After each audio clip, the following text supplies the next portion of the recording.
Chapter 19, The Ultimate Rule of Positive Energy. As they approached George's office, Joy gave him one last piece of important advice.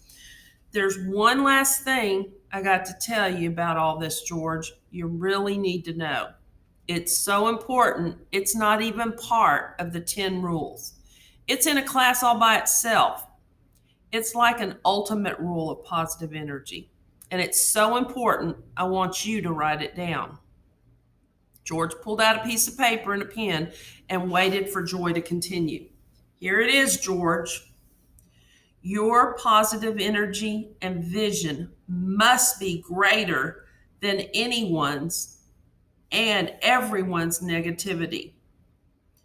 Your certainty must be greater than everyone's doubt. After all, George, there will always be people who don't share your vision. There will always be doubters who doubt, and tell you you can't do this, you won't be able to accomplish that. They think that dreams were meant for others, but not for people like you and them. And there will even be people who don't want you to succeed because it makes them see their own weakness and failure. Rather than driving their own bus, they are trying to ruin everyone else's ride. So that's how important your positive energy is, George. You can always kick people off your bus, and you'll need to do that from time to time. But just remember that there will always be more negative people who get on. And sometimes you will have an energy vampire on your bus, like a boss or someone you can't kick off. You got to deal with them. That's why you got to feed the positive dog, and why you've got to cultivate it every day, and why we gave you the energy book. One day is not enough, George. It's got to be a habit. Positive energy is like muscle. The more you use it, the stronger it gets. The stronger it gets, the more powerful you become.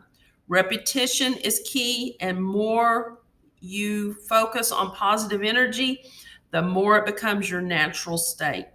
So when someone comes at you with negativity, you will be able to respond with strength and positive energy. Just as you become a more skilled golfer by playing more often, you also develop the skill of positive energy by practicing. The more you do it, the more natural it becomes. So grow it and build it so you have the power to overcome the negativity. That's how it works, George. That's the key. George couldn't argue with her. His positive energy wasn't that powerful. That's why he had been so shaken by the people who hadn't gotten on his bus. He didn't have that strength and certainty, and his vision wasn't focused. He had allowed himself to be manipulated and affected by the naysayers because he was weak. He knew today would be the day that they would have to get the bus moving because it was up to him, and he had to be strong. He vowed to himself that today would be different. But before he could step off the bus, Joy grabbed his arm. Oh, one more thing before you leave, George. Take this rock. What is it? George asked as he held out his hand. Well, I know it doesn't look like much, all black and dirty, pretty ugly actually, but it's a special rock that was given to me by my teacher.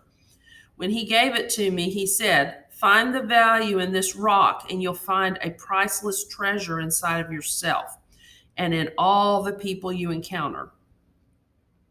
What do I do with it? George asked.